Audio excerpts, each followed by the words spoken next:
Bonjour Federico, Bonjour Marie-Céline. vous êtes un artiste sculpteur sur la région d'Avignon Oui, et notamment la dernière sculpture qui a été absolument époustouflante, c'est celle que vous avez mise en exposition devant le Palais des Papes d'Avignon qui représentait un Christ. oui, c'est le Christ du Palais qui a été fait il y a quelques années déjà. Donc je suis fier d'avoir réalisé cette sculpture de par la spiritualité qu'elle apporte. C'est une fierté pour moi d'avoir réalisé ce Christ. Comment on arrive à mêler la religion à travers l'art sans que ça fasse de polémique? Je pense que les sculpteurs ont toujours été attirés par la spiritualité. Et puis ce côté mystérieux aussi de la religion. C'était pour moi en tout cas intéressant justement de faire ce crit parce que je me pose aussi des questions comme tout le monde sur ça, quoi, sur la religion. Je suis encore à me poser aujourd'hui la question de est-ce que Dieu existe ou pas?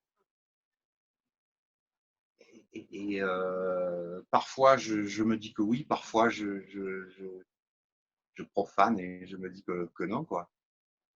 Vous êtes assez sensible, j'ai l'impression, à des sujets un petit peu à la fois philosophiques, religieux, Oui, qui justement portent à la polémique. oui, C'est oui, une beaucoup. manière J'aime beaucoup la polémique d'ailleurs, oui. ouais. Donc c'est une Oui, manière de s'exprimer sans faire de polémique justement à travers l'art. oui, oui, c'est une manière de s'exprimer. D'ailleurs, la philosophie, c'est très important pour moi. La spiritualité aussi, et en même temps, j'ai ça en moi. Je suis plutôt quelqu'un de lunaire, hein, on va dire. J'ai plutôt la tête dans les étoiles. C'est ma phrase, je me qualifie comme ça. Je pense que oui, depuis l'Antiquité, ça m'influence beaucoup, vraiment. Je me demande d'ailleurs, puisqu'on parle de Dieu, par rapport au monothéisme, je me demande pourquoi on n'a pas toujours plusieurs dieux, comme dans l'Iliade ou quoi. Voilà, je suis beaucoup influencé par ça aussi. Période que l'on a subi ce dernier mois et demi, on va dire, presque 2 mois Oui, lundi. oui, Dans cette période de confinement où justement, plus de liens sociaux, comme vous le dites dans ce que vous écrivez, c'est-à-dire qu'on est dans un monde incertain aujourd'hui, oui. qu'on a besoin de revenir aux sources aussi. Comment vous l'avez vécu cette période? Je la vis, je pense que c'est une leçon. Je pense que c'est une leçon qu'on reçoit et je pense qu'on s'est éloigné. D'ailleurs, vous aviez fait un très bon reportage sur Léonard de Vinci et qui dit que justement les choses ne vont pas si on s'éloigne de la nature et de ce qu'elle est. Il s'en est beaucoup inspiré et je crois que nous, on a une leçon à recevoir. On l'a beaucoup négligée. Je pense qu'aujourd'hui, on est en train de prendre conscience, je l'espère en tout cas, on est en train de s'en rendre compte. Et oui, pour moi, c'est une leçon. Alors, bien sûr, ça fait des dégâts, il y a des gens qui décèdent, mais je pense que c'était nécessaire. Parce que, voilà, je pense qu'on a agi d'une façon radicale face à notre environnement, qu'on l'a négligé, qu'on s'est pensé moderne. Et je pense qu'on était plus moderne à d'autres périodes de l'humanité, justement, il y a peut-être même des milliers d'années où on a euh, créé la philosophie, aussi la démocratie. On peut se poser des questions aujourd'hui sur nos démocraties d'ailleurs. Et donc c'est une leçon. Je pense que c'est une leçon et qu'il faut qu'on en tire quelque chose. Et vous, à votre avis, comment va se passer le déconfinement pour les artistes, notamment dans votre domaine, la sculpture? Est-ce que Ouais. ça va changer votre manière de vous exprimer? Est-ce que vous allez être influencé par ce que l'on vient de vivre? Oui, je pense que je vais essayer, enfin je vais pas essayer, je pense que ça me radicalise encore plus. Je suis un peu révolté de l'extinction de masse des espèces. Je trouve on se met trop au centre.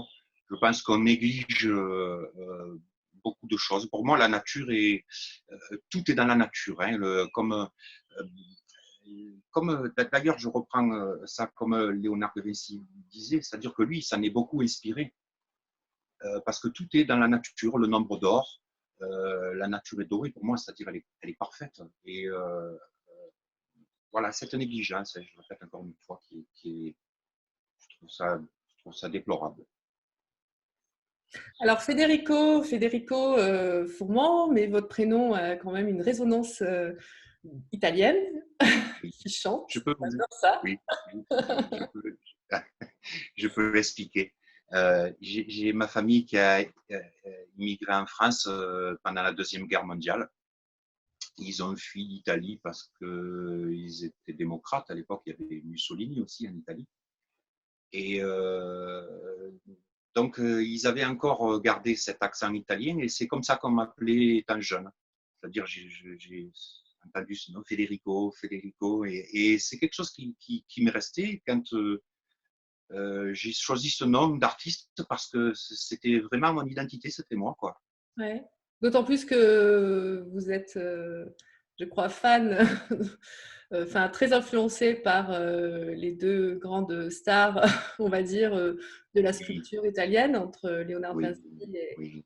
Michel-Ange. Donc, quelque part, ben, voilà, ça se transmet aussi par vos origines. La Pietà m'a fasciné. Je trouvais cette sculpture pour moi, elle inspirait tout. Elle inspirait l'Antiquité avec la Renaissance, mais aussi la sensualité. Je trouve qu'il y a une grande sensualité dans cette sculpture. La Vierge est très belle. Le Christ et l'anatomie, surtout les chairs, tout ça. Et pour moi, c'est quelque chose qui m'a beaucoup influencé, surtout qui m'a dit que je voulais être sculpteur. C'est cette pièce-là vraiment qui m'a touché, quoi. Je vois certaines photos justement sur des sculptures que vous avez créées, notamment sur la Vierge. C'est vrai que ça représente à la fois énormément la douceur, la sensualité, Et la maternité. oui, j'avais très envie de la faire, depuis longtemps déjà d'ailleurs.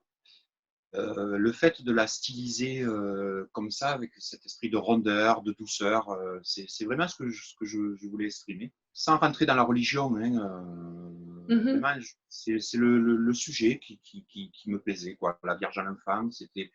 Puis j'ai pas mal, beaucoup même, travaillé pour les monuments historiques en France.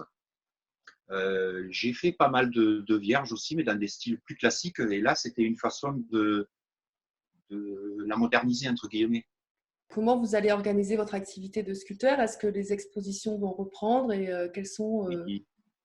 quels sont les projets déjà arrêtés que vous avez? Alors, les projets arrêtés, les expositions vont reprendre déjà, ça c'est pour le 11. Alors, j'expose actuellement dans une galerie niçoise en permanence qui va reprendre le 11, qui va rouvrir, mais certainement sur rendez-vous au début, certainement. Avec toutes les règles de sécurité, hein, bien sûr. Également, c'est la galerie Paul Conti,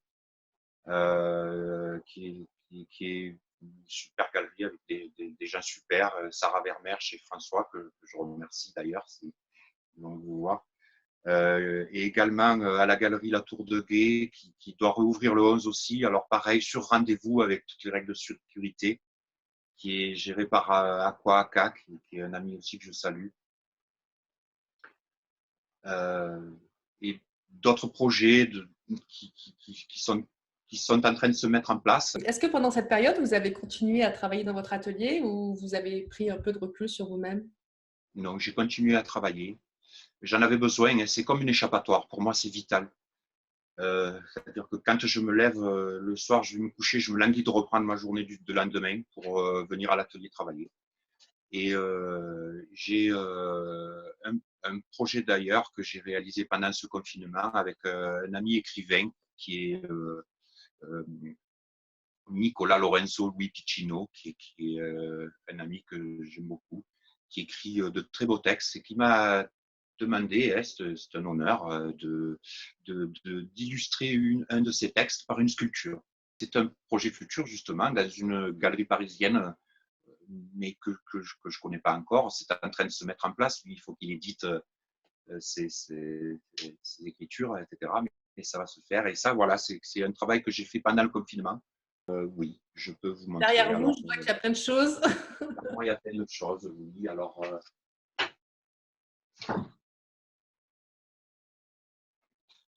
je peux vous montrer cette sculpture. Ah oui, très beau. Alors, qui est un peu spirituelle. Hein. Alors, c'était pour exprimer les mains de Dieu, qui modelait un corps de femme qui n'a pas de tête. Parce que justement, je suis défenseur de la femme sans être féministe. On ne lui demande pas forcément aujourd'hui à la femme d'avoir une tête, ce qui est un peu dommage. Parfois, je pense qu'on aurait bien besoin justement, peut-être même d'être gouverné par les femmes. Hein. Je trouve que les sociétés matriarcales étaient peut-être mieux gérées que celles gérées par les hommes aujourd'hui. Donc, c'était pour exprimer ça, vraiment. Et Voilà c'est un des sujets. Non, c'est du bois. du bois, d'accord. Excusez-moi, on ne voit pas très bien avec le… Je vous en prie, c'est du bois peint, D'accord. Quel bois? noyer.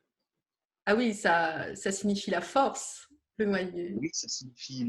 Oui, les mains sont assez puissantes. Euh, la puissance de Dieu. Hein, donc, les mains assez puissantes. Et finalement, euh, je trouve qu'on ne demande pas assez de choses aux femmes. Et je pense d'ailleurs je suis beaucoup influencé aussi par l'art pariétal, où il y avait la déesse de la procréation, etc. Mais sans être dans la procréation forcément, je pense que la femme n'a pas assez de place aujourd'hui et qu'on doit lui en laisser plus que ça. Quoi. Alors, on va terminer cet entretien sur l'ouverture de la place de la femme dans le monde de la société, Oui, si vous le voulez bien, parce que du coup, c'est très positif et ça donne plein d'ouverture oui, et on en a besoin oui, aujourd'hui. grand plaisir. Ouais. Merci infiniment, Federico. Merci pour cette rencontre virtuelle. Merci, Max.